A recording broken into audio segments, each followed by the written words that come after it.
안녕하십니까? 금요일의 과학터치를 시청하고 계시는 유튜브 시청자 여러분 반갑습니다. 저는 진행을 맡은 부산과학기술협의회 강사 장은진입니다. 오늘 또 여러분의 과학 호기심은 채우고 궁금증은 해결해드리기 위해 금요일의 과학터치가 함께합니다. 오늘은 본강연 17번째 시간이죠. 박물관에 견학 가서 옛 유물을 보면 그 당시 사람들이 무엇을 어떻게 사용했는지 엿볼 수 있죠. 문화재를 복원하고 분석하고 연구하시는 선생님께서 이 시간 함께 해주십니다. 문화재 연구와 관련한 궁금증이 오늘 강연을 통해 해소되지 않을까 기대해 봅니다. 이번 시간에는 공주대학교 김은하 선생님께서 문화재 보존 과학으로 밝혀낸 고대 가야 유리 목걸이의 비밀이란 주제로 강연해 주시겠습니다. 강연을 들으시는 중 궁금한 점은 유튜브 채팅창에 질문 올려주시고요. 질의응답 시간에 선생님께 여쭤보도록 하겠습니다. 오늘은 금요일의 과학터치가 기프티콘을 쏜다 이벤트도 진행합니다. 유튜브 채팅창 상단에 고정되어 있는 링크로 접속하셔서 응모하시면 선착순 100분께 저희가 편의점 5,000원 기프티콘을 보내드립니다. 많이 참여해 주시고요.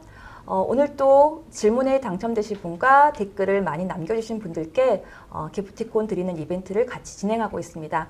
여러분의 많은 참여 부탁드립니다.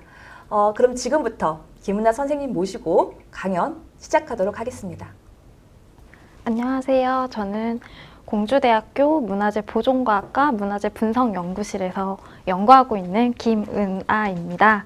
네, 이전 시간부터 쭉 교수님들이 많이 강연을 해주셨는데 저 같은 경우에는 이제 막 연구를 시작하게 된 신진 연구자로서 오늘 강연을 통해서 좀 더 성장할 수 있는 계기가 될 수 있으면 좋겠고, 그리고 여러분들께서 문화재 보존과학이라는 분야에 대해서 궁금했던 점들 오늘 이 시간에 많이 질문 주셨으면 좋겠습니다. 강연 시작하겠습니다.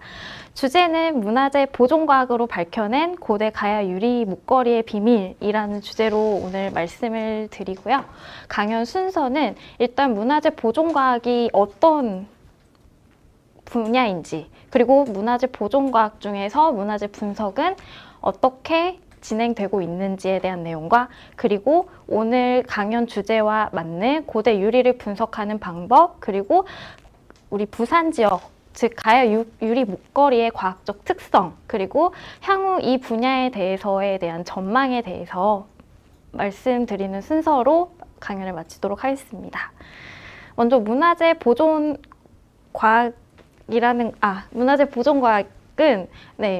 저희 그 보존과학을 이제 영어로 하면은 conservation science라고 얘기를 많이 하는데요.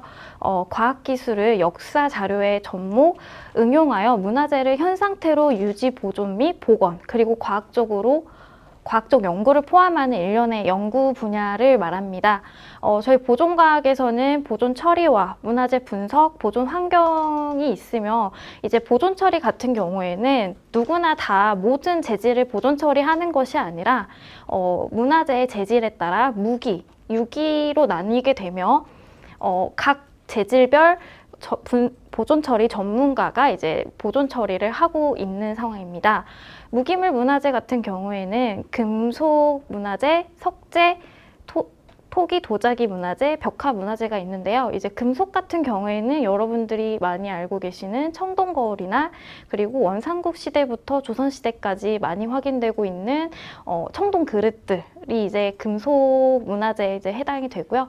석재 같은 경우에는 작은 신석기 시대에 출토된 작은 이제 석촉이라고 하죠. 화살촉부터 시작해서 우리가 알고 있는 익산에 있는 백제 익산 미륵사지 석탑이나, 그리고 불국사 3층 석탑 등 이런 대형 석조물까지 포함되는 이런 석재 문화재도 보존 처리가 진행되고 있으며, 이제 도자기와 토기 같은 경우에는 이제 매장 환경에서 많이 출토되는 유물로서 파손된 상태로 출토된 이제 도자기와 토기의 경우 원 상태로 이제 보존식 시키는 이런 처리가 이제 진행이 되고 있고요. 벽화 같은 경우에는 색상이 이제 바랜 부분, 이런 부분에 대해서 이제 보존 처리 전문가가 처리를 하고 있습니다.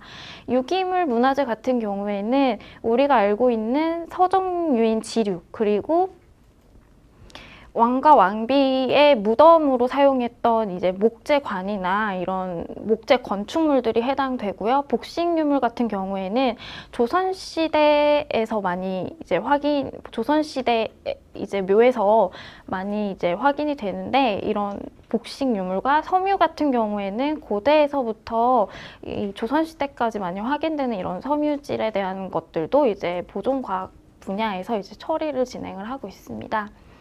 문화재 분석의 경우에는 재질 분석과 구조조사, 그리고 산지 추정, DNA 분석, 제작 기법, 고고화학이라는 이제 파트로 나눠지게 되는데요. 보통 보존 처리를 하기 전에 이제 출토된 유물의 상태를 보고 이 유물의 재질을 이제 판별하기 위해서 이제 문화재 분석이 진행되는 경우도 있고요. 뒤에서 얘기하겠지만 고고화학이라는 분야처럼 문화재 분석을 통해 이제 새로운 우리 고대 선조의 과학기술력을 밝히는 그런 연구 분야도 있습니다. 보존 환경 같은 경우에는 문화재의 향후 발생할 수 있는 문화재의 손상 인자를 확인해서 이것을 이제 예방 보존하는 차원에서 하는 행위를 얘기하고요. 문화재가 있는 곳이라면 보존 환경도 당연히 동시다발적으로 진행되게 됩니다. 박물관이나 미술관이나 연구소, 그리고 대학연구소, 발굴기관 등에서는 유물이 있는 곳에 온습도 조절이 있고요. 전시 환경의 경우에는 박물관과 미술관에서 많이 행해지게 되는데, 그 전시 같은 경우는 항상 이제 우리가 박물관이나 미술관을 방문하면 볼 수 있는 이 상설 전시전, 그리고 특수한 기간에만 열리는 특별 전시전 같은 경우에도 이 전시의 목적에 따라 이 전시 환경이 다르게 운영이 되고 있고, 이 역시도 보존과학자들이 연구하고 있는 분야이기도 합니다. 네. 고고화학에 대해서 소개를 해드릴 텐데요. 제가 있는 이 문화재 분석 연구실은 고고화학이라는 큰 주제를 가지고 연구를 하고 있고, 거기에는 이제 방송에서는 언급을 하지 않았으면 좋겠다고 하셨는데, 저희 연구 책임자이신 김교우 교수님께서 이제 연구를 하고 주로 연구를 하셨고, 지금 저도 이제 그거를 이어받아서 지금 계속 제 전공으로 지금 연구를 하고 있습니다. 고고학의 경우에는 이제 정의를 하자면 역사 자료에 구성된 물질의 본질, 특성, 구조, 조성 등을 이제 연구를 하고 하는 것인데요. 이제 보통 연구의 순서는 우리가 유물을 봤을 때 그 유물에서 확인되는 가시적 분석인 유관 관찰, 그리고 그 유물을 더 자세하게 보는 미시적 분석인 현미경, 엑스레이, 감마레이, 그 CT 촬영 등이 이렇게 해당이 되고, 거기 우리가 볼 수 없는 구조에서 나타나는 새로운 현상들을 밝혀내는 역할을 하고 있습니다.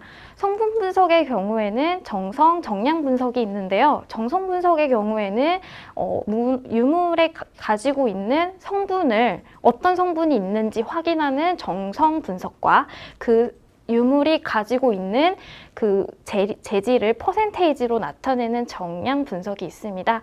주성분 분석의 경우에는 그 유물에 가지고 있는 주요 성분인 뼈대를 확인하는 역할을 하는 거고요. 미량 성분의 경우에는 유물이 과연 어디서 왔는지, 이 재료가 어디서 왔는지를 추정할 수 있는 그런 미량 성분 분석도 진행을 하고 있습니다.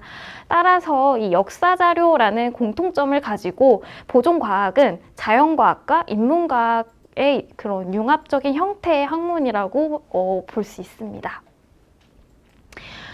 문화재 분석에서 가장 대표적으로 사용하고 있는 분석 기술의 경우에는 전자기파를 많이 이용합니다.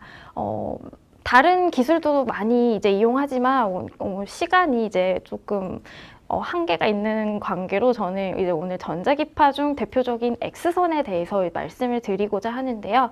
우리가 보고 있는 이 가시선도 역시 전자기파 중에 하나입니다. 300에서 700나노미터 사이에 존재하고 있는 이 가시광을 사이로 그 이전에 속하는 자외선과 그 자외선 그보다 더 파장이 짧은 X선, 그리고 X선 뒤에 이제 감마선이 이제 존재하게 되는데요.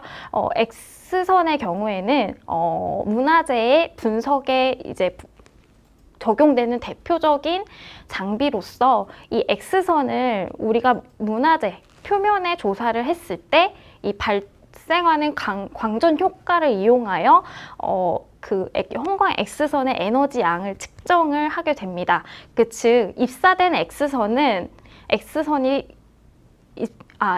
입사가 되면 거기 전자가 이제 밖으로 나가게 방출이 되게 되는데 거기에 이제 형광 X선이 들어가게 됩니다.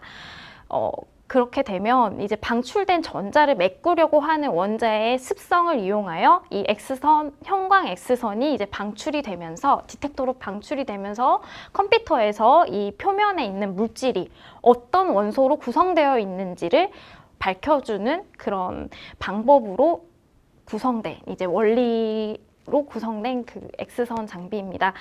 제가 말씀드린 이 장비의 경우에는 바로 X선 형광 분석기로 문화재 분석 분야, 그러니까 문화재 분야에서 정말 다양하게 적용되고 있는, 가장 많이 사용되고 있는 분석 장비라고 보실 수 있습니다. 이 X선 형광 분석기는 크게 세 가지로 구분이 되는데요. 문화재에서는 두 가지의 XRF를 사용하게 됩니다. EDXRF의 경우에는 에너지 분산형 X선 형광 분석기로 원소의 특성 에너지를 측정해주는 그런 역할을 하고 있는데요. 보시는 바와 같이 이렇게 우리가 문화재를 조사했을 때 어떤 원소가 나오는지 이렇게 스펙트럼 형태로 보여주는 그런 조사 장비입니다. WD-XRF 같은 경우에는 EDXRF와는 다르게 파장 분산형 X선 형광 분석기로 원소의 특정 웨이브랭스를 측정해주는 장비입니다.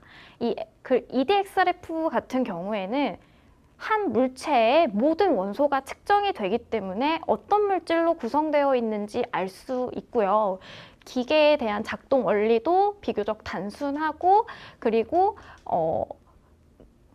단순한 그런 장점을 가지고 있습니다. 이 WD-XRF 경우에는 높은 분해능을 가지고 있어서 이 검출되는 성분이 EDXRF보다는 좀 정확하다고 볼 수가 있고요. 그리고 검출량이 많기 때문에 더 다양한 정보를 알 수가 있습니다. 하지만 EDXRF 같은 경우에는 유물의 표면만을 분석을 하기 때문에 우리 문화재 개념에서는 비파괴 분석이라고 할 수가 있습니다. WD-XRF 같은 경우에는 시료가 WD-XRF를 이제 측정을 하더라도 시료가 남아있기 때문에 자연과학적 개념에서는 비파괴 분석이라고 얘기할 수 있지만 문화재 개념에서는 이 WD-XRF 같은 경우에는 분석을 용이하기 위해서 가루 형태로 만들어놔야 하기 때문에 어떻게 보면은 문화재 분석 개념에서는 파괴 분석에 좀 해당이 될 수 있는 그런 단점이 존재하고 있습니다.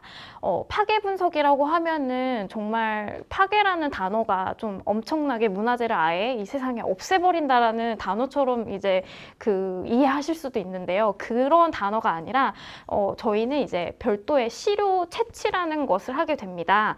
이제 문화재에서 시료 채취의 경우에는 극소 부위를 채취를 해서 정말 이 문화재를 연구함에 있어서 미지에 알 수 없는 것들을 좀 더 연구하기 위해 그 극소 부위를 채취를 해서 이제 분석을 진행하는 경우도 있고요. 보존 처리 과정 중에 이제 복원이 너무 불가능한 이런 편들을 잘 활용해서 이제 파괴 분석보다는 이제 시료 분석을 많이 진행하기도 합니다. 근데 대체로 보존과학에서는 비파괴 분석이 이제 중심으로 많이 연구가 되고 있습니다. 저희 연구실에서는 이제 앞서 말했던 이 XRF라는 장비가 이제 총 3대가 있는데요. 먼저 이 세이코 2000 같은 경우에는 데스크탑 형으로 이제 이동이 불가능합니다. 여기 챔버 안에 유물을 넣어서 비파괴로 분석을 하는 장비인데 이 빨간색으로 제가 그리드 친 이 장비보다는 좀 더 검출적인 것들을 잘 검출해낼 수 있는 그런 능력을 가지고 있고요. 이 빨간색 그리드에 있는 장비 같은 경우에는 보통 현장 조사에 많이 활용되고 있는 분석 장비로서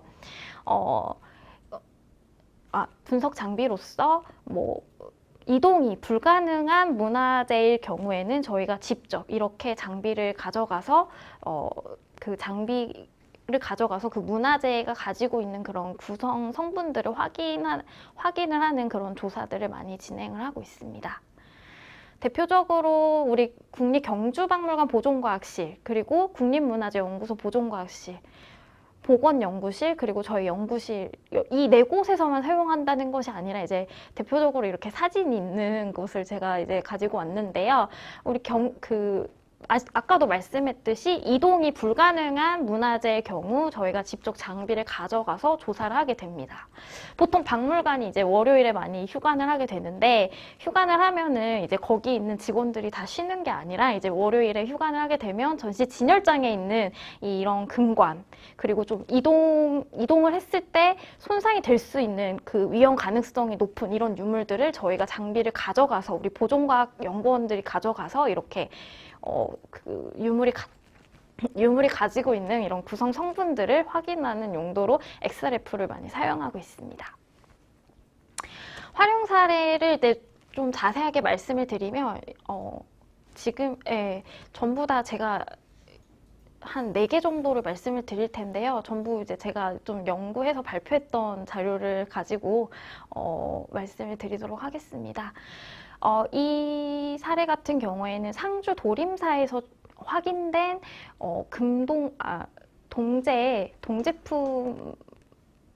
동제품을 이제 분석한 사례인데요. 이 유물 같은 경우에는 불교 공양품으로서 청동바라라는 유물입니다. 이 청동바라 같은 경우에는 서양식 악기인 심벌즈와 비슷한 역할을 하고 있는데요. 여기 보시면 이 구멍에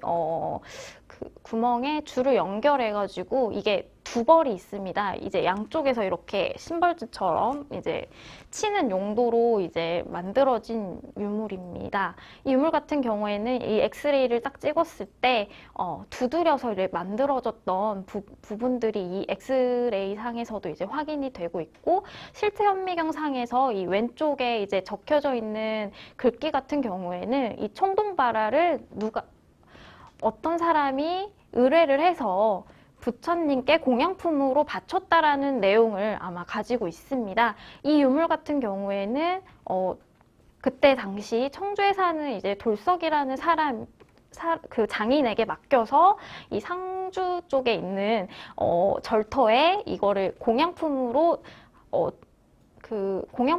이제 기부하지 않았을까라는 좀 생각이 들고, 이 옵티컬 마이크로스코피 결과에서도 마찬가지로 이 동그란 무늬가 이제 규칙적으로 이렇게 있는 것을 보실 수 있습니다. 이거 같은 경우에는 이제 제작 흔적이 보면은 이제 동그란 조각칼로 이 문구를 이제 만든 것으로 알 수 있습니다. 그래서 XRF로 분석을 한 결과 구리, 주성, 나부로 구성된 문화재로 밝혀졌고요. 이 청동바라 같은 경우에는 악기류로서 보통 우리나라 악기류에는 이제 소리를 잘 내기 위해 이제 납을 첨가하게 되는데 2에서 3% 정도 확인이 되었습니다. 두 번째는 이제 서울 진관사에 있는 16나한상인데요. 이 16나한상 같은 경우에는 이 16나한상에 있는 이 채색층들을 모두 이제 분석을 하였습니다. 분석 결과 XRF로 분석을 했었던 결과 보존 처리 초반, 이게 보존 처리 전 사진인데요. 이제 보존 처리 초반에는 이 표면에서 현대 안료, 근현대 안료가 확인된 반면에 이제 보존 처리를 진행하면서 제가 2차로 분석을 하러 간 결과 고대 안료가 확인되는 그런 앞에 1차 분석과는 상이한 그런 결과가 나와서 이때 당시 보존 처리의 방향이 1차에서 확인된 안료보다는 2차에서 확인된 이 고대 안료를 중심으로 보존 처리를 통해서 이제 이 고대 안료 색상에 맞춰서 이제 처리가 된 것으로 좀 알고 있고요. 세 번째 같은 경우에는 황룡사지에서 이제 출토된 도가니 및 토제품에 대한 특성 분석 연구인데, 이 도가니가 어떤 물질을 녹였었던 도가니였는지를 이제 확인하는 거고, 이 토제품의 경우에는 전도라고 이제 부연화가 이제 완형이 아닌 이제 편의 형태로 이제 나왔습니다. 그래서 이 전돌이나 이 부연화 표면에 있는 물질이 과연 어떤 것인지를 확인하기 위해 이제 1차로 XRF를 분석을 했고, 2차적으로 이 분석을 했을 때 워낙 복합 물질이다 보니까 이런 부분이 잘 확인이 되지 않아 주사전자 현미경을 통해서 이제 제대로 살펴본 결과 이 전돌 같은 경우에는 이게 이제 흙이라고 보시면 되고요. 그 위에 있는 이 유리질 층이 이제 납으로 구성된 것으로 확인이 되었습니다. 특히 이 납으로 구성된 이 전돌 같은 경우에는 납동이체 분석을 통해서 이 납의 원료가 과연 어디 계통에 이제 속하는 건지까지 확인하는 이런 연구도 있고요. 이제 마지막 활용 사례로는 이제 비파계 분석법을 이용한 조선시대 상평통보의 재료 특성 평가라는 주제로 제가 논문을 낸 것이 하나 있습니다. 이 논문의 경우에는 조선시대에 우리 사용되었던 동전이죠. 이 상평통보를 재료적 특성을 파악하기 위해서 먼저 앞에서 제가 설명드렸었던 가시적 특징 중에 하나인 유광관찰, 그리고 연 X선 발생장치 엑스레이를 투과 촬영을 했고요. 그리고 실체 현미경 등을 이용해서 이 상평통보 표면에서 나타나는 형태적인 특징들을 알아보았습니다. 그리고 그 X선 형광 분석기를 통해서 이 상평통보의 구성 성분이 어떤 게 있는지 이거를 확인해서 이 조선시대 상평통보의 이런 특성들을 밝혀내는 연구를 진행을 했었습니다. 이 분석 결과 상평통보의 경우에는 이제 동전의 무게가 항상 똑같았던 게 아니라 제작 시기에 따른 동전의 무게가 달라지는 것을 볼 수 있었습니다. 이러한 경우에는 각 시대, 왕마다 뭐 재료에 대한 수급이라든지 뭐 이런 배합 비율 등이 달라졌기 때문에 나타나는 현상이라고 보고 있고요. 그리고 여기 밑에 이 사진의 경우에는 엑스레이를 이제 촬영한 사진인데, 이게 보시면은 우리가 육안으로 봤을 때 다 비슷한 동전 같아도 이 엑스레이 투과 촬영을 통해 보시면은 이 백색도가 짙을수록 밀도가 큰 물질이라는 것을 알 수가 있거든요. 이걸 통해서 이 백색도가 좀 다 달라서 이 동전에 어디서 만들었는지 이런 제조된 곳에 따라서 이런 밀도 차이가 존재한다라는 그런 분석 결과입니다. 또 저희 연구실에서는 그 동전에서 나타나는 약층들을 현미경으로 촬영한 이미지 분석 프로그램을 통해 과연 이 동전을 만들었던 주전소별로 이 약층들이 어느 정도 일치성을 가지고 있는지에 대해서 좀 확인을 했었고, 그로 인해서 이제 평안강령 같은 경우에는 대체로 일치하는 편이긴 하지만 호조 같은 경우에는 뭐 삐침에 따라서 좀 차이를 보이고 있다라는 점을 확인하였습니다. 그리고 아까 말씀드렸듯이 이 동전들이 가지고 있는 구성 성분들을 확인하기 위해 XRF라는 분석 장비를 통해서 이 화학 조성을 정량값으로 이제 제시해 본 결과 이 조선시대 상평통보회 같은 경우에는 이 중앙에서 제조된 동전의 경우에는 두 가지로 그룹이 되는 것을 알 수 있었고, 지방도 역시 지방마다 이 함경도, 평안도 이렇게 지방마다도 다른 성분을 가지고 있다라는 그런 결론을 얻게 되었습니다. 네, 지금까지는 이제 제가 문화재 분석이라는 분야에서 이제 어떻게 이 분석을 하고 있는지, 왜 하는지에 대한 그런 목적을 말씀드렸다면, 오늘은 지금 이제 고대 유리 같은 경우에는 이제 제가 지금 주로 연구하고 있는 분야로서 네, 고대 유리를 어떻게 분석하고, 그리고 가야의 유리구슬의 특징이 어떤 것들이 있는지에 대해서 말씀을 드리도록 하겠습니다. 고대 유리를 분석하는, 고대 유리는 일단 유리는 우리 일상생활에 정말 밀접한 재료라고 볼 수가 있죠. 이게 액체일까요? 고체일까요? 라는 그런 질문들이 많이 나오는데, 유리의 경우에는 냉각을 해도 음곰이 결정화가 되지 않고 온도가 낮아짐에 따라 점성이 점차 증가하면서 나중에는 이제 굳은 고형물의 하나로 되게 됩니다. 그렇지만 이들의 원자 배열은 규칙적이 아니라 불규칙적인, 즉 망목상 구조를 가진 물질로서 그물 형태의 그런 구조를 가진 물질이라고 보시면 됩니다. 유리의 경우에는 고대부터 지금까지 제조하는 그런 제법들이 크게 변동이 되지 않아서 지금도 이제 고대 유리를 제조할 수 있는 그런 제조할 수 있는 방법이기 때문에 정말 이런 것들이 정말 크게 변화되지 않아 이 유리를 이제 분류하고 하는 거가 이제 어렵지는 않습니다. 특히 유리 같은 경우에는 주재와 융재, 안정재, 그리고 착색재로 구분을 하게 되는데요. 주재의 경우에는 유리의 뼈대 역할을 하는 걸로써 석영광물이나 모래가 이제 아마 주 성분이라고 보시면 됩니다.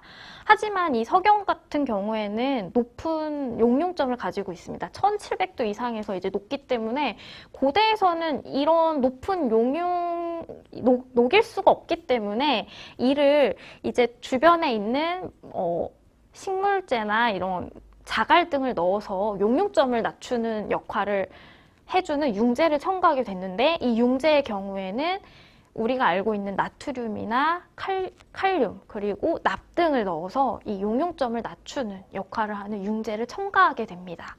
이 융재가 첨가하게 되면 이 유리가 완전히 완벽한 상태에 되는 것이 아니라 물에 녹을 수 있는, 비누처럼 물에 녹을 수 있는 정말 구조와 조성이 불안정한 상태가 되게 됩니다. 따라서 이러한 불안정한 상태를 안정화시켜주기 위해 칼슘과 마그네슘, 알루미나 등을 넣어서 이 안정제라는 것을 넣어서 유리를 안정화된 상태로 만들어주고, 우리가 보고 있는 이런 형형색색의 유리 같은 경우에는 이 전이금속이라는 티타늄, 망간, 철, 구리 등을 넣어서 이런 착색을 이제 내게 하는 것을 첨가로 이제 유리의 구성은 이렇게 네 가지로 구성이 되어 있습니다.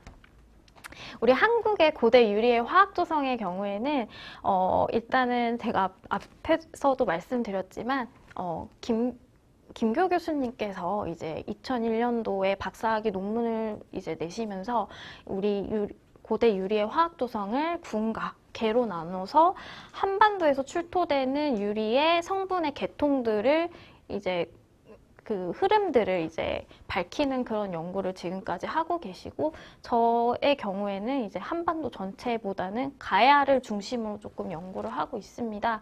이 남유리군 같은 경우에는 당연히 이제 납을 융재로 사용하고, 포타시 유리군은 칼륨을, 소다는 이제 나트륨을 융재로 사용하는데, 이것을 이제 도식해서 보면은 포타시아 소다 유리 같은 경우에는 이제 알칼리 유리, 그리고 남유리의 경우에는 바륨의 유무에 따라 이제 구분을 하게 됩니다. 이 납바륨 유리 같은 경우에는 중국의 초기 철기 시대 때부터 이제 건너왔기 때문에 우리나라에서 이제 가장 최초의 이제 유리의 성분이 무엇이냐라고 하면은 대체로 납바륨 유리가 가장 이른 시기의 성분이라고 볼 수가 있고요. 이제 포타시 유리 같은 경우에는 안정제의 성분에 따라서 1형, 2형, 3형으로 나타내는데 1형과 2형의 경우에는 삼국시대에서 많이 확인되는 조성이고 3형의 경우에는 조선시대에서 많이 확인되는 조성입니다. 이 소다 유리 같은 경우에는 알루미나의 함량 차이에 따라서 고알루미나와 저알루미나로 분류가 되고, 저알루미나 같은 경우에는 이제 그 마그네슘과 그리고 포타슘의 함량에 따라서 이제 네트론 유리, 즉 광물에서 기인한, 그리고 플랜트 애쉬, 식물에서 기인한 식물제 유리로 이렇게 구분하게 됩니다. 우리나라에서 이제 확인되는 유리의 제작 기법 같은 경우에는 이제 마른 기법, 늘린 기법, 연조 기법, 주조 기법, 접은 기법 등 정말 다양한 기법들이 많이 확인이 되고 있고요. 이거를 이제 쉽게 말씀드리면 삼국시대에서는 이제 주로 늘린 기법이, 삼국시대 이후에서는 이제 마른 기법이 주로 많이 확인이 됩니다. 네, 구슬의 형태 같은 경우에는 우리가 이렇게 둥근 구슬과 그리고 도넛 모양의 고리 구슬이 있고요. 이거는 이제 유리는 아닌데 광물제 구슬이거든요. 이제 구분 형태의 고곡과 그리고 반달 형태의 천하석제옥, 그리고 기다란 튜브에 이제 구멍이 투공된 관옥, 그리고 다양한 면을 가지고 있는 다면옥이 있습니다. 제가 오늘 말씀드릴 거는 이제 가야의 유리 목걸이는 이런 다면옥 이런 것들이 아니라 거의 둥근 구슬, 고리 구슬로 나타납니다. 고대 유리의 색상의 경우에는 다음과 같이 이렇게 다양한 색상이 확인이 되는데요. 이 색상의 경우에는 육안으로 봤을 때 사실 흑색부터 밝은 감청색까지 다 똑같이 보일 수밖에 없습니다. 근데 이런 부분을 어떻게 밝혀냈냐면 이런 부분 같은 경우에는 신체 현미경으로 통해서 이렇게 확대 관찰 해가지고 그리고 화학 조성의 성분 비교를 통해 이렇게 색상들을 다음과 같이 좀 분류를 했고요. 이 색상의 경우에는 부산 경남 지역에서 나타나는 색상으로 어떻게 보면 가야 지역에서 나타나는 주요 색상이라고 보시면 됩니다. 네, 제가 앞에서 말씀드렸던 고대 유리구슬의 경우에는 크게 두 가지 방법으로 분석을 하게 되는데요. 첫 번째는 표면 특성과 두 번째는 화학 조성입니다. 표면 특성의 같은 경우에는 우리 알고 있는 이 실체 현미경으로 확대해서 관찰을 하고, 그리고 깨진 유리편들의 경우에는 이런 주사전자 현미경을 통해서 이 구성 성분이 어떻게 되어 있는지를 확인하게 되고, 이 먼셀 책을 통해서 우리가 육안으로 보고 있는 이 구슬의 색상을 이제 표기를 하게 됩니다. 그렇지만 이 색깔이 이제 절대적인 값은 아니고요. 저희가 이 현미경으로 측정한 이 구슬의 색상을 컴퓨터를 통해서 이미지 프로세싱 프로그램을 통해서 이렇게 LLB 값과 RGB 값, 먼셀 값을 이제 추출을 해서 1차적으로 먼셀 책에서 분류한 색상과 그리고 이미지 프로세싱에서 추출한 색상 값을 가지고 최종적으로 앞에서 소개해드렸던 것처럼 유리의 색상을 이제 밝히는 그런 작업을 하고 있습니다. 화학조성애 같은 경우에는 이제 비파괴 분석 을 이제 주로 하고 있는데요. 이제 비파괴 분석법인 EDXRF를 이용하여 이제 고대 유리구슬의 성분을 파악하고 이 분석 결과값을 통해 앞서 말씀드렸던 고대 유리의 계통을 구분하고 그 유적별로 확인되는 특성들을 파악하고 있습니다. 이 장비 챔버 안에 이 유리구슬을 넣는데 이제 유리구슬의 경우에는 대부분 3mm 미만이어서 이렇게 십자가로 된 직경 스팟에 이제 유물을 넣고 이제 분석을 하게 되면 다음과 같은 스펙트럼이 나와서 이게 소다 유리구나, 이게 포터시 유리구나를 이제 판별할 수 있는 그런 자료가 되는데요. 보통 이제 측정 면적의 경우에는 유리가 워낙 작기 때문에 3mm에 대한 측정 면적을 갖고 있고 측정 시간의 경우에는 300초로 분석을 실시하고 있습니다. 그래서 거의 한 점당 한 5분에서 10분 정도 이제 소요가 된다고 보시면 됩니다. 이제 가야의 유리 목걸이의 과학적 특성을 이제 간단하게 말씀을 드리도록 하겠습니다. 보시는 바와 같이 저는 이거는 이제 국립기계박물관에 소장 중인 유물로 여러분들이 박물관 가시면 볼 수 있는 유물들입니다. 사실은 이제 유리 목걸이라는 단어는 많이 이제 알려져 있는 단어가 아니라 사실 유리 경식이라고 많이 불리는데 이제 한자어다 보니까 오늘 제가 이 강연을 했을 때 너무 단어가 어려울 것 같아서 목걸이로 이렇게 소개를 해드렸거든요. 근데 이 가야 유리 같은 경우에는 가야의 경우에는 6개의 이제 연맹체로 구성이 되어 있는데 특히 저는 오늘 그 중에 김해에 위치하고 있는 금강가야에 대해서 말씀을 드리도록 하겠습니다. 금강가야에서 나온 이 유리 구슬을 가지고 이제 제가 분석을 하게 됐는데 이렇게 보시면은 이 구슬에 있는 이 목걸이에 있는 유리구슬을 전부 분석한 것은 아니고요.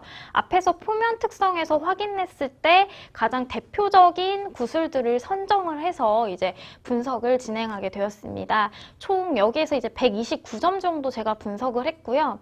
금강가야의 형성 이전과 이후 시기까지 비교하기 위해서 2세기부터 7세기까지의 그런 시간적 범위를 가진 유물들을 가지고 분석을 진행을 했습니다.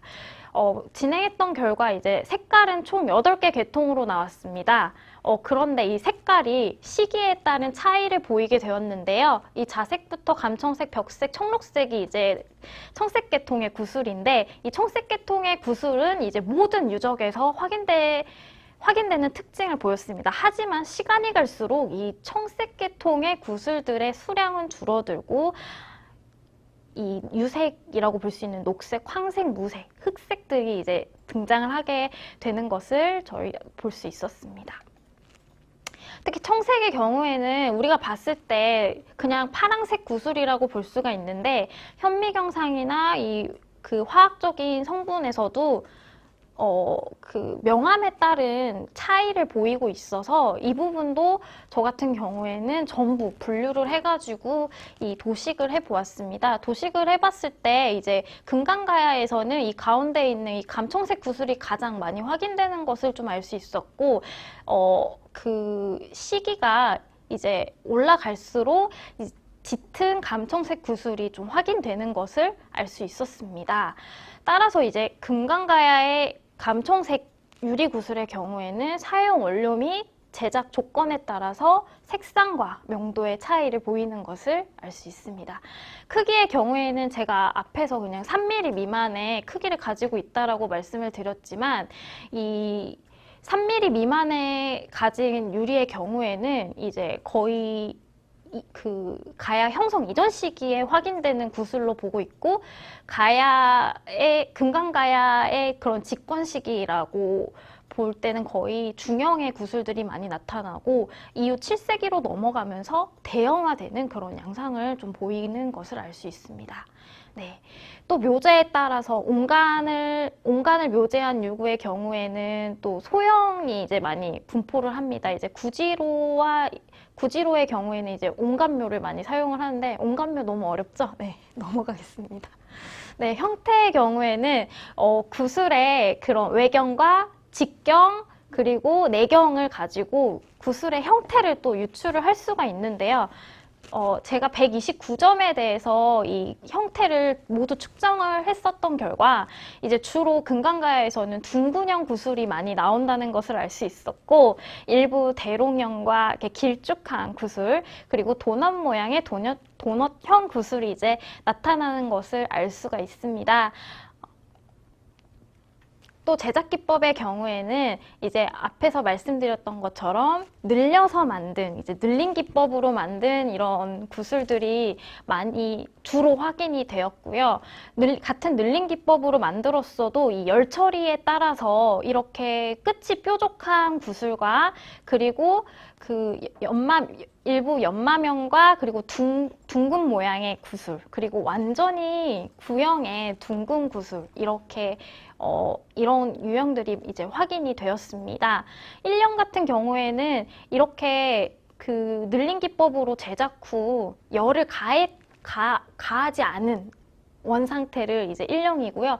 3형의 경우에는 유리에 열을 가해서 둥글게 만든 그런 구슬을 이제 3형이라고 구분 지었습니다. 이렇게 구분을 했었을 때 특이하게 금강가야에서는 감청색 구슬에서만 열 처리 유형이 1, 2, 3형이 전부 다 나오는 그런 특징을 보이게 되었는데 이게 시기적인 차이를 보이는 것을 알 수 있었습니다. 따라서 이 열 처리도 이 시기에 따라서 어떻게 어떤 것들을 더 선호를 했는지 이런 부분을 또 알 수가 있었고요.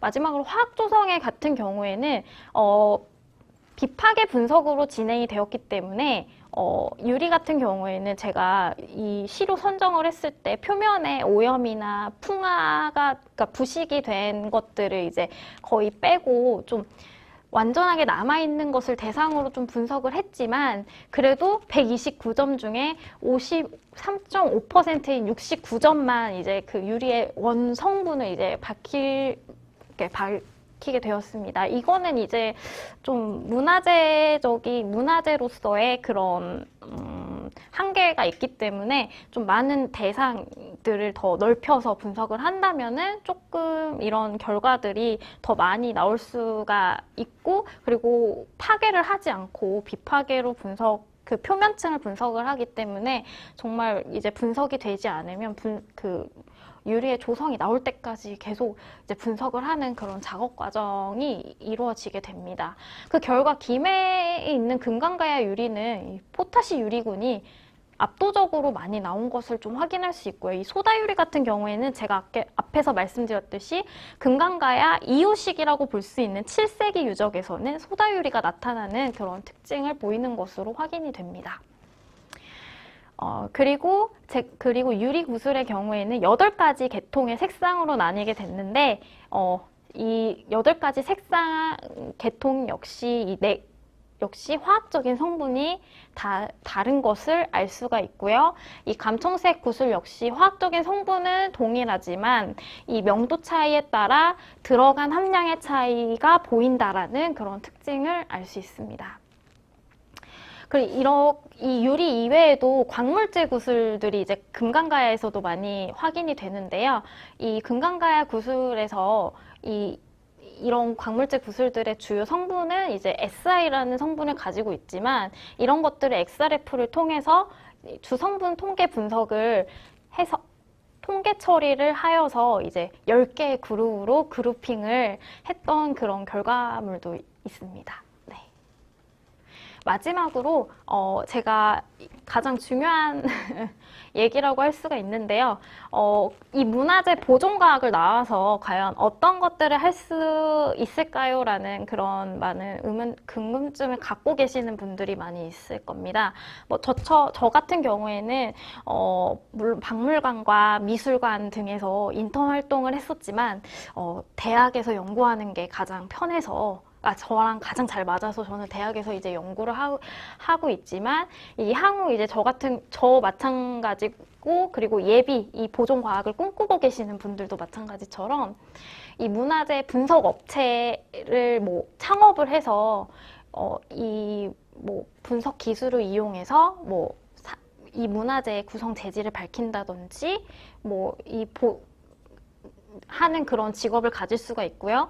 또 박물관이나 미술관이나 문화재 연구소에서 이제 그 예방 보존을 위한 문화재 분석을 이제 많이 진행을 하게 되는데 이런 부분에 이제 들어가서 연구원으로서의 역할을 하게 되는 것도 있고 그리고 아니면 이제 좀 더 박사까지 이제 공부를 좀 더 해서 이제 문화재 전문 교육기관 중에 하나인 이제 대학의 이제 교수로서의 이런 선장을 할 수 있으며 이 문화재 같은 경우에는 우리나라에서만 나오는 문화재도 있지만 이 유리애 같은 경우에는 우리나라에서만 나오는 것이 아니라 이거와 똑같이 생긴 것들이 전 세계적으로 좀 나오는 것들이 많이 있습니다. 동아시아하고 이제 그 로만 글라스라고 하죠. 이제 유럽 지역에서도 나오는 구슬, 이런 동서양 유리 문화를 해석할 수 있는 이런 국제적인 전문가로서의 이런 성장할 수 있는 것들이 있기 때문에 잘 알고 계시는 유네스코 같은 문화재 관련 단체에 들어가서 우리나라의 고대 과학 기술을 이제 전파하는 전문 연구자로서 성장할 수 있는 좀 다양한 길들이 있다는 것을 좀 오늘 말씀드리고 싶었습니다. 네, 선생님 감사합니다. 선생님 강연 도중에 정말 채팅방에 질문이 굉장히 또 많이 들어왔고요. 마지막 슬라이드에서 네. 문화재 보존과학에 대해서 향후 어떻게 진로를 잡을 수 있는지에 대한 설명까지 다 넣어주셔가지고 네. 거기에 관련된 궁금증도 되게 많으셨거든요. 아, 네. 그리고 특별히 이번 주 주말은 김해박물관에 많이 가실 것 같습니다. 아, 네. 그래서 일단 질문은 아니지만 댓글 중에 김소룡님께서 네. 과학이 참 다양한 분야에 쓰이는 걸 알 수 있군요. 아이들 진로를 다각도로 봐야겠어요. 이런 반응도 있으셨고요. 발표자분께서 쉽게 설명해 주셔서 보존과학이 어떤 학문인지 잘 이해가 가네요. 이런 질문, 답도 네. 있었고요. 또 특히 진로 고민 중인 학생들이 보면 많이 도움이 되겠다는 그런 댓글도 있었습니다. 일단 이제 질문을 조금 드려보겠는데요. 김찬성님께서 주셨어요. 문화재 분석 과학기기의 국산화 및 우리나라의 분석 수준이 궁금합니다. 주셨습니다. 아, 복사? 분석 수준. 아, 우리나라 네. 분석 수준. 네네.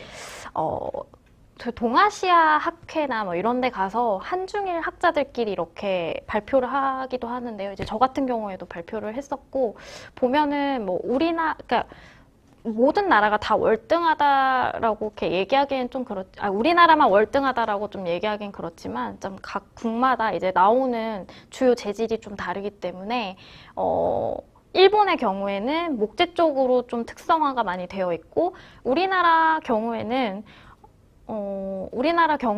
좀 문화재 분석하는 쪽으로 좀 많이 얘기가 되어 있고, 뭐, 처리와 분석이 이제 두 가지를 이제 전부 융합적으로 한 하이브리드 형태의 그런 연구 성과물이 있고, 중국의 경우에는 아예 조금 개념이 다른 게 보수 쪽이나 이런 보존 과학 쪽이나 처리 쪽이나 분석 쪽이나 이런 것들이 좀 다 다르게 이제 진행이 되고 있기 때문에 이런 동아시아 이런 학회나 이런 데에서 조금 서로의 이런 그 연구 결과들을 좀 디스커션하는 시간을 좀 많이 갖고 있고요.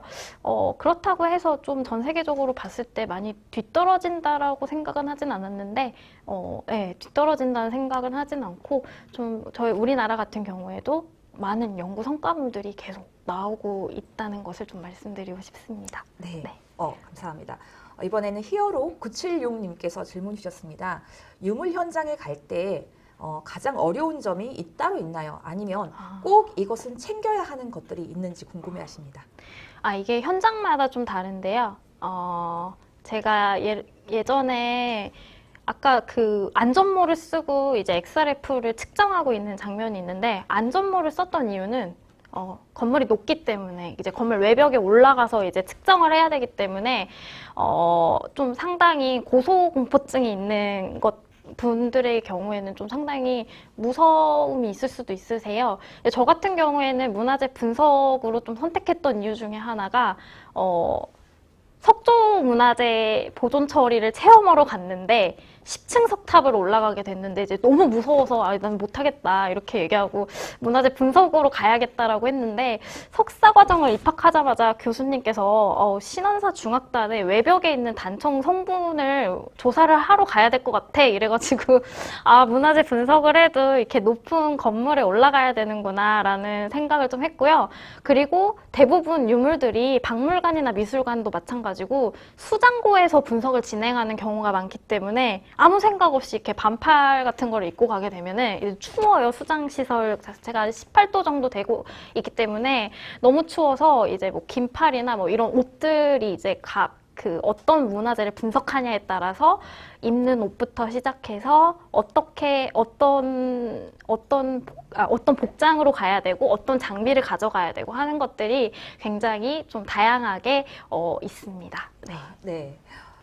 이번에는 김다슬님 질문 주셨는데요. 가야 유리에 대해서 우리가 설명을 들었는데 백제, 신라 이런 다른 지역은 유리의 성분이 어떻게 다른지, 또 성분에 따라 색상과 형태는 또 어떻게 다른지 궁금해하셨습니다. 네. 아직까지는 백제하고 가야하고 신라의 유리에 대한 그런 차이점 이런 것들이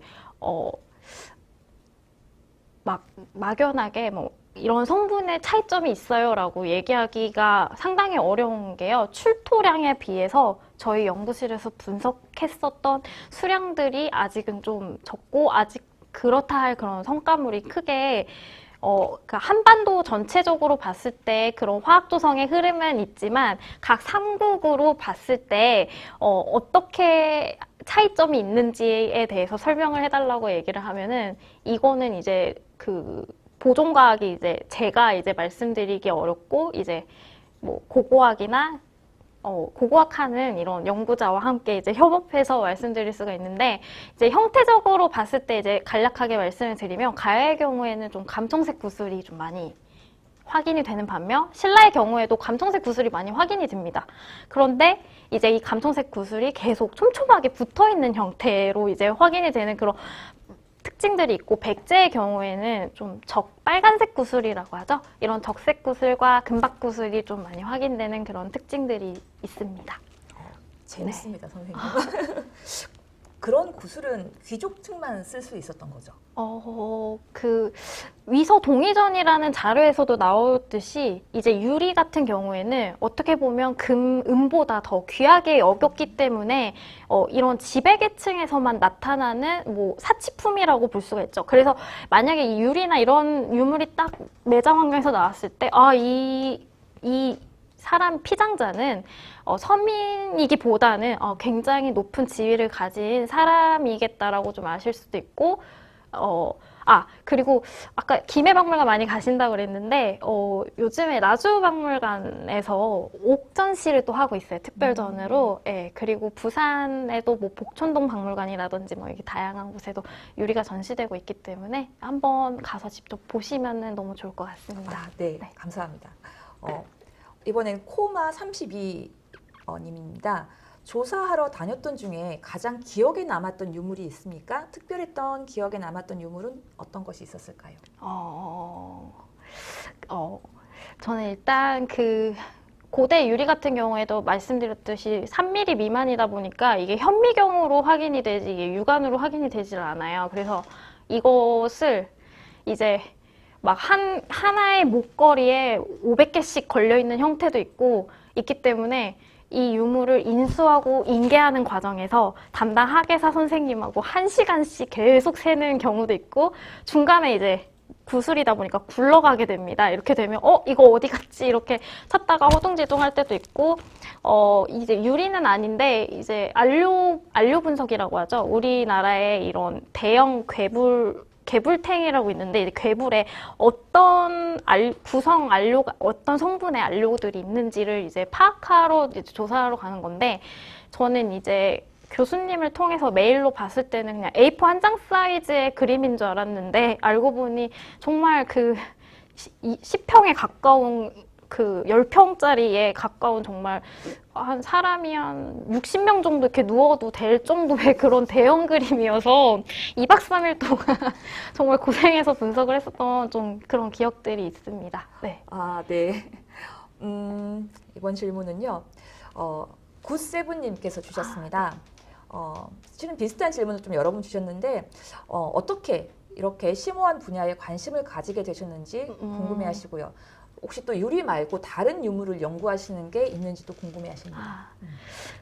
제가 문화재 분석을 했었던 그 선택한 이유 중에 하나가 뭐 석탑을 뭐 10층까지 올라간 게 무서워서 이렇게 막연히 이렇게 말씀드렸는데, 사실은 대학교 때까지만 해도 보존 처리를 많이 하고 싶었고 하긴 했었어요. 그래서 공주에 있는 모 국립박물관 뭐 하나밖에 없지만 그곳에 가서 이제 인턴 생활을 했었을 때 저의 사수였던 분이 보존 처리를 알려줄 줄 알았는데 그 문화재를 분석하는 장비들을 계속 소개를 해주시더라고요. 나중에 보니까 그 선배가 이제 문화재 분석을 전공했던 저희 연구실의 출신 선배였었던 것 같아요. 또 그 선배의 영향으로 인해서 또 있고, 저희 그 김교 교수님께서 그 수업 시간에 좀 분석에 대해서 얘기를 해주셨던 게 저한테 가장 큰 임팩트가 컸기 때문에 제가 지금까지 박사까지 이렇게 연구를 하지 않았나, 큰 원동력이 되지 않았나 싶고, 유리 말고도 요즘에 금제품에 대해서 연구를 하고 있습니다. 이 금제품 같은 경우에는 신라하고 백제도 금 제품에 대한 그 함량이 좀 틀려요. 뭐 신라 같은 경우에는 좀 은이 좀 섞여 있는 경우가 있고 백제 무령왕릉 경우에는 이제 거의 금 순도가 이제 24K라고 하죠. 이제 거의 100% 되는 경우가 있는데 이런 금 제품들이 이제 삼국으로 어떤 차이가 있는지 이 부분에 대해서 조금 사이드 개념으로 좀 연구를 하고 있습니다. 최근에. 네. 네. 이제 마지막 질문 드리겠습니다. 이제 그 선생님께서는 네. 연구 시에 네. 연구하다가 어려움에 마주했을 때 어떻게 해결하시나요? 라는 질문을 연지 로투스님께서 주셨습니다. 네. 논문도 마찬가지고 연구도 마찬가지고 이렇게 막히게 되면은 아무래도 그 학부 때부터 지금 제가 박사를 수료하고 지금 연구원으로 지금 교수님 밑에 있는데 그 박사 수료까지 해서 지도 교수님이 똑같아요. 네. 항상 지도 교수님한테 들고 가서 이 다음을 부탁한다고 말씀을 좀 드렸던 것 같고, 예. 근데 만약에 막히거나 이러면은 이제 랩실 후배들한테 좀 많이 물어보거나 아니면 지금 연구소, 미술관, 발굴기관 뭐 이런 곳에서 지금 다양하게 이제 직업을 가지고 계시는 선배들한테 좀 많이 자문을 구하는 경우가 있습니다. 네. 감사합니다, 선생님. 네. 많이 배우고 좀 즐거운 시간이었습니다. 오늘 댓글 이벤트 당첨자 안내 드리겠습니다. 오늘을 6분 당첨되셨고요. 쥐돌이맘님, 이예련님, 최힐링여행TV님, 굿세븐님, 이다슬님, 고진희님. 아래 안내에 드는 이메일로 연락처 보내주시면 기프티콘을 보내드리도록 하겠습니다. 그리고 오늘 금요일에 과학터치가 기프티콘을 쏜다 이벤트 같이 진행했었죠. 그 당첨자는 저희가 개인 문자로 안내 드리도록 하겠습니다. 여기서 끝인사 드려야 될 것 같습니다. 오늘 정말 유익한 강연 들려주신 우리 김은하 선생님 너무 감사드리고요. 네, 저희는 다음 주 18회차 금요일에 과학터치 10월 29일 금요일 저녁 6시 30분에 다시 찾아뵙도록 하겠습니다. 시청해주셔서 감사드리고요. 여러분 편안한 밤 되십시오. 감사합니다.